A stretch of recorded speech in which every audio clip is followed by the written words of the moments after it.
XA2 Ultra, Sony's big bad boy, which was launched in Vegas at CES just this month. It's hit the UK in February 2018 for the price of £350, and it's definitely one for you media fans and selfie lovers. Let's do a full unboxing and check out what you can expect from the XA2 Ultra. So it's a 6-inch handset, first of all, so it is an absolute beast. We'll just pop the phone itself to the side for now and just check out what you actually get inside of the box, because this is an unboxing, of course. So the usual startup guide, exciting times. You get a USB cable, imagine that, and of course a 3-pin plug, so you can actually power the bad boy up, and then it's more than just a paperweight, a very big and heavy paperweight. So there you go, that's what you get in the box, hooray!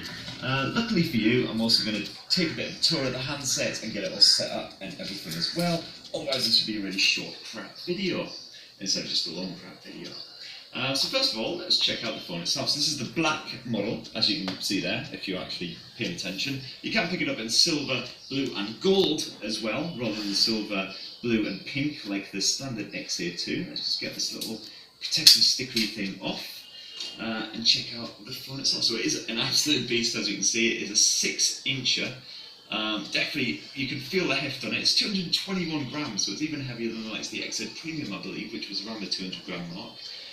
So absolutely packed full of great stuff, obviously, which is accounting for that great weight. On the side, as you can see, you've got the old school, iconic, rounded Sony power button with a nice bit of volume button action just above as well. You don't get that edge-mounted fingerprint sensor that's actually around the back, so at least you do still get a scanner anyway, so that's all good.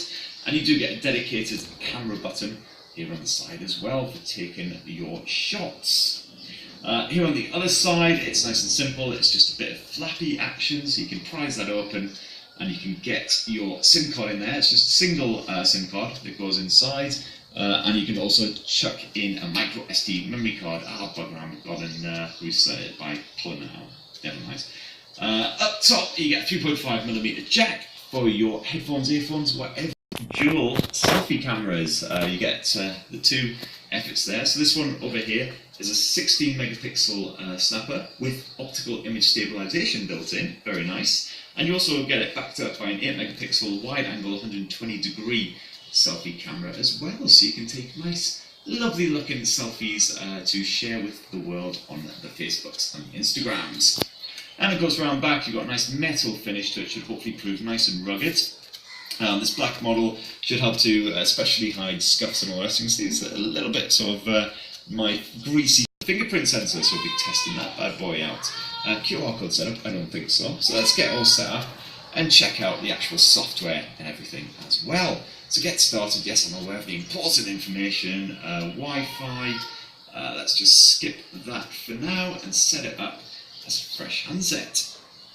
Right, so you can, of course, sign in, if you like, with your Google account to access all that lovely Android goodness. We're just going to skip that in the interest of saving a little bit of time. Right, so here we go. So now you're onto the widgets.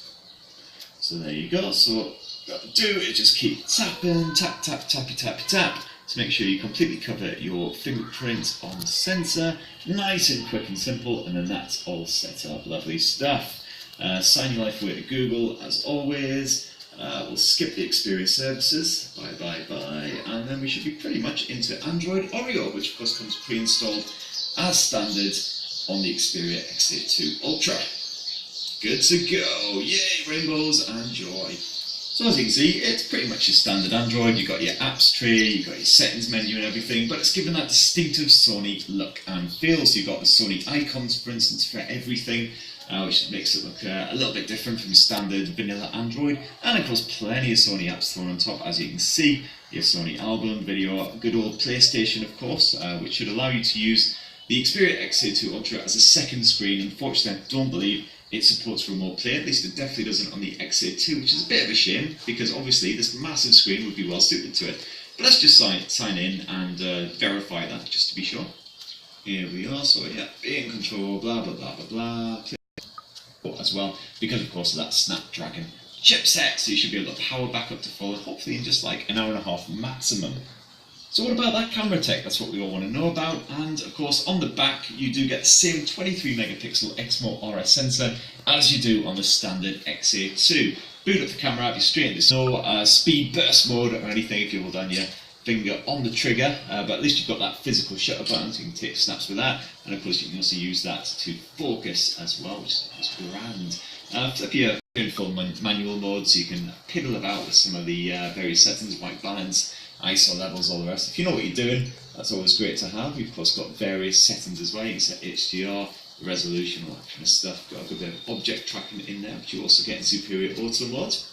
Flip down from Superior Auto mode and you're into video mode. You can shoot up to Full HD 1080p 60 frames per second if so desired, otherwise standard 30 frames per second by diving into the settings. Again, you get HDR video on the go, and you've also got a nice bit of steady shot action to hopefully cut. So the youth should like it very much indeed for a bit of your Netflixes and all that. So let us know what you want to see anyway. We're going to do a full camera review, selfie camera test, all that kind of shenanigans, and of course an in-depth review. So stay tuned for all that fun and shiz.